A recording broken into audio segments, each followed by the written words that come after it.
કેમ છો બધા? જય શ્રી કૃષ્ણ મારા. આજે હું તમને એક મારો પર્સનલ એક્સપિરિયન્સ શેર કરું છું. જ્યારે હું અમદાવાદથી કેનેડા માટે આવતી હતી ત્યારે મારી સાથે રસ્તામાં શું થયું હતું એના માટે. તો ઘણીવાર એવું થાય છે કે આપણે એરલાઇન સાથે આપણે ક્લિયર બધી વાત કરી લેતા હોય છે, પણ છતાં પણ આપણને જ્યારે આપણી વસ્તુઓ જોઈતી હોય છે ત્યારે આપણને મળતી નથી.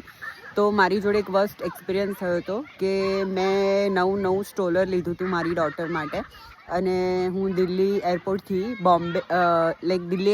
હું કેનેડા માટે રવાના થઈ હતી.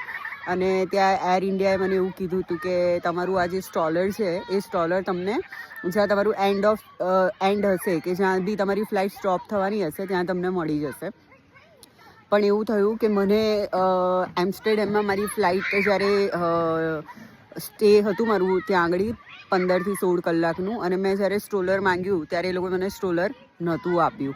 અને એ સ્ટ્રોલર નહોતું મારી પાસે, એના લીધે હું ઘણી બધી હેરાન થઈ હતી. મારી ડોટરને હેંગિંગ કરીને ચાલવું પડ્યું હતું બધે. ઘણી બધી વસ્તુઓ, સામાન બી હતો, હેન્ડબેગ્સ બી હતી, તો મને એ વખતે બહુ જ ટ્રબલ થયું હતું.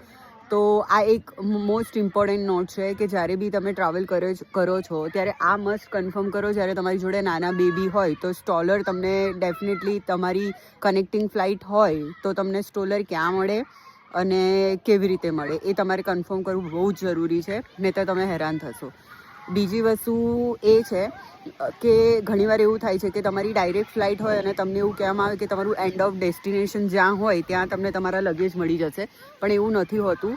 જેમ કે મારું દિલ્હીથી વેન્કુવર હતું અને વેન્કુવરથી મારું રજાઈના હતું, બરાબર. તો મારી સાથે એવું થયું હતું કે વેન્કુવરથી રજાઈના જે મારે જવાનું હતું, તો અમને ફ્લાઇટમાં એવું જ કહેવામાં આવ્યું હતું કે તમારું લાસ્ટ ડેસ્ટિનેશન એટલે રજાઈના, ત્યાં આગળ તમને તમારા બેગ્સ વગેરે મળી જશે. પણ અમે લોકોએ કન્ફર્મ કર્યું છતાં બી અમને આ જ વસ્તુ કહેવામાં આવી હતી. તો અમે વેન્કુવર જ્યારે લગેજ ડિપાર્ટમેન્ટ પાસે ગયા તો અચાનક અમે જોયું કે અમારી બધી તો બેગો આવી છે. તો એ બેગો કલેક્ટ કરવામાં અને પછી ઇમિગ્રેશન ક્લિયર કરવામાં અમારો એટલો બધો ટાઈમ જતો રહ્યો હતો કે જેના લીધે અમારી જે કનેક્ટિંગ ફ્લાઇટ હતી વેન્કુવરથી રજાઈના માટે, તો એ અમારી મિસ થઈ ગઈ હતી. તો આ વસ્તુ બી તમારે ખાસ ધ્યાન રાખવું બહુ જરૂરી છે કે જ્યારે બી તમે ટ્રાવેલ કરો છો તો તમારા લગેજનું તમે ધ્યાન નહીં રાખો તો ડેફિનેટલી તમે ટ્રબલમાં આવશો અને હેરાન થશો. અને હું એ માટે ઘણી હેરાન થઈ હતી. તો આ વસ્તુ તમે હેરાન ના થાઓ એના માટે આ મારી તમારા માટે અપડેટ છે. Thank you so much. ફરી મળીએ નવી અપડેટ સાથે.